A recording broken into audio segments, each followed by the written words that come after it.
Welcome to volunteering for our arts education programming for the 2024-2025 school year. The work you do with us supports the Joshua M. Freeman Foundation's purpose of creating opportunities that elevate the human spirit. Without your assistance, the work we do in schools or with the Saturday Morning Young Audience series would not be possible. Thank you again for agreeing to continue with or join the Arts Education Volunteer Group. My contact cell number and email are here. All work calls go directly to my cell phone, so don't hesitate to reach out. Ideally, for long messages, use email, and last-minute short messages, a text.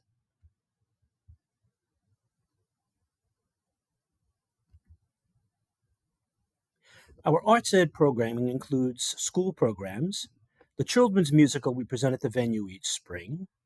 Also, Arts Ed volunteers support our arts education presenters when they present a community access performance. For example, we present at libraries, local boys or girls clubs, and community centers.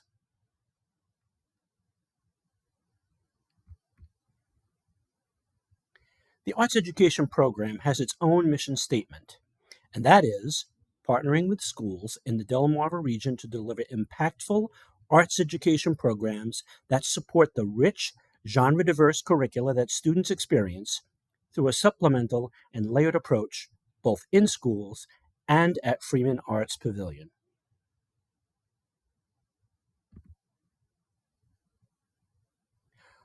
Arts education volunteers wear the standard volunteer uniform.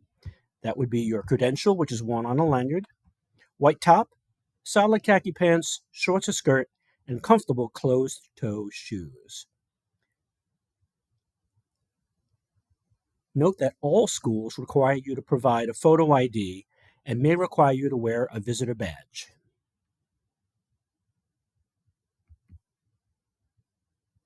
There are currently no COVID health restrictions, but if that were to change, we would abide by district or school policies. There is no expectation that you put yourself in a position you are not comfortable with. If things do change, no judgment on our part if you need to remove yourself.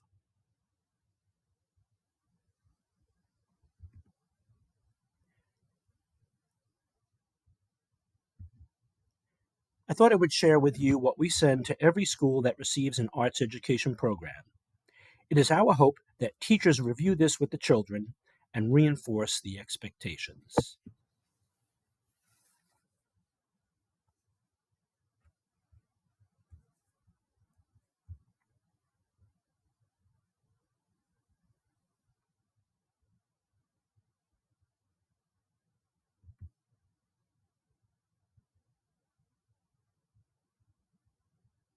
We include a page in every educational study guide on access and our commitment to engage every student in every school. Note that this slide is in the educational study guide and you will be getting copies of these.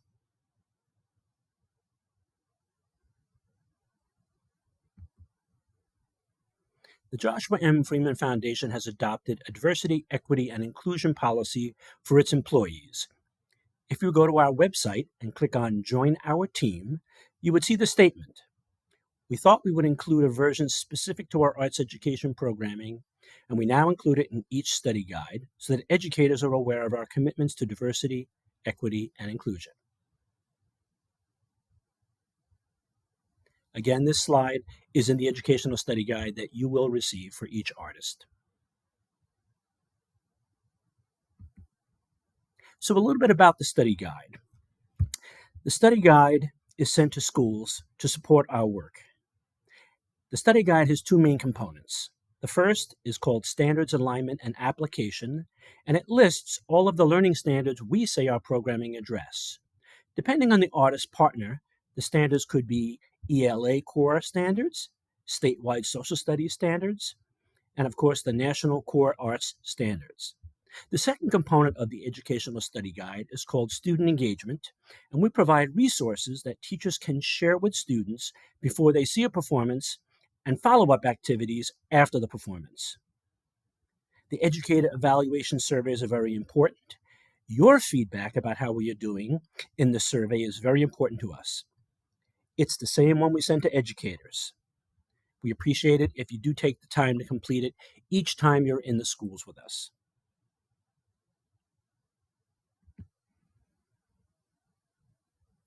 I believe the next half dozen slides pretty much is self-explanatory. Please be prepared to take direction from JMFF staff or the volunteer leader assigned. I'm usually the staff member in charge of a school program.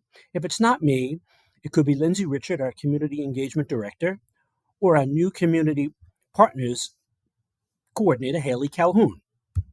For some residencies that occur all day over the course of a week, a volunteer leader may be assigned. Please be ready to take direction on what, where, why, and how we need your assistance. If the artist asks something of you, please direct them to the staff member or volunteer leader in charge. It sometimes happens that one of the artists or performers reaches out to you directly to do something. It's always best to check with me or whoever is in charge.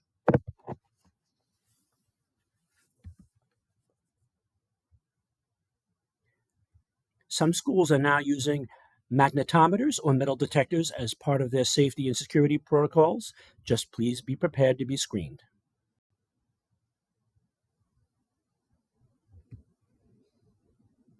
It is important that we avoid making physical contact with students when possible. I would say a high five as kids are leaving a performance would be permissible, but initiating a hug with a student would not. In the case of a student who has accessibility needs, we always ask for permission before moving a wheelchair, for example. We learned this in staff training a few years ago, and it is a best practice to always ask about assisting rather than assume a student needs physical assistance. Schools typically have designated restrooms for students and staff. We will direct volunteers to the proper adult restrooms when you arrive to the school.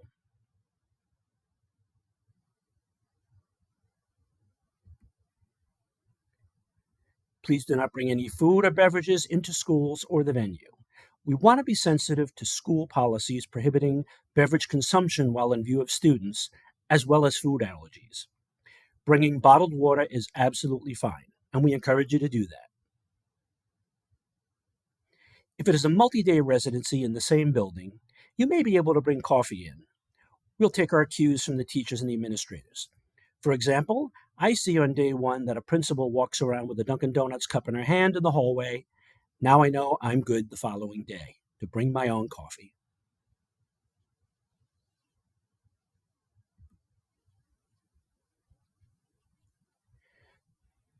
There are times when school staff do not model appropriate audience etiquette, chatting during a performance, for an example. Our staff and volunteers will always model appropriate audience etiquette, even if the other adults do not. It does happen. Teachers and or administrators congregate in the rear or at the sides of a performance space and carry on a conversation. This sends a message to the students that it's okay to not be giving the performers your 100% focus. We should avoid this, and if it is necessary, it is totally okay to take a conversation outside the performance space.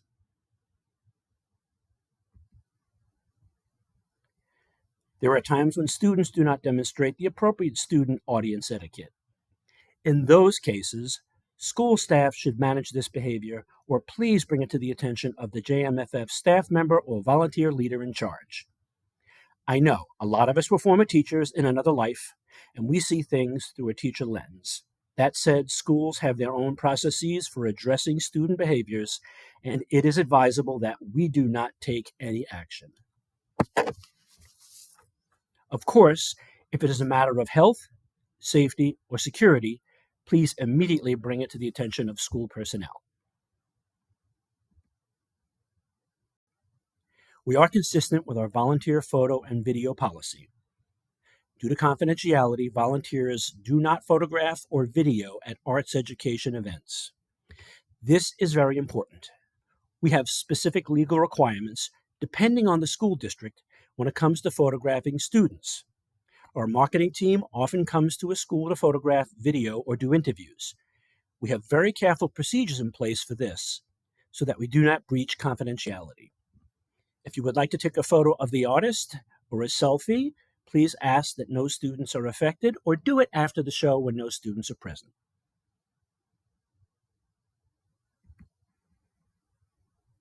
All arts education volunteers are required to complete 3 arts education shifts from September 1st through August 31st. The shifts that qualify as arts education shifts are our in-school events and programs, the children's musical at Freeman Arts Pavilion, and the Saturday Morning Young Audience Series.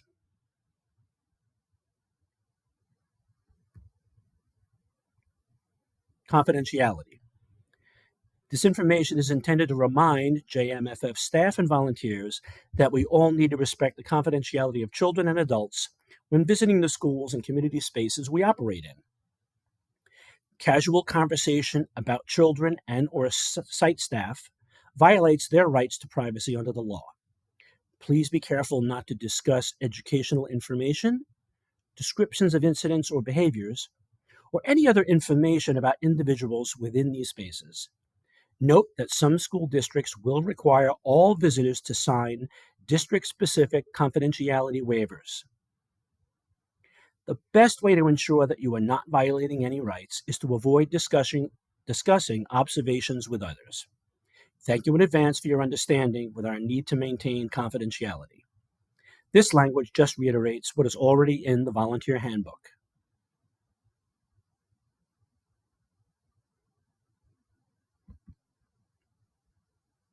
And by watching this training video, you are consenting that you understand the confidentiality policy.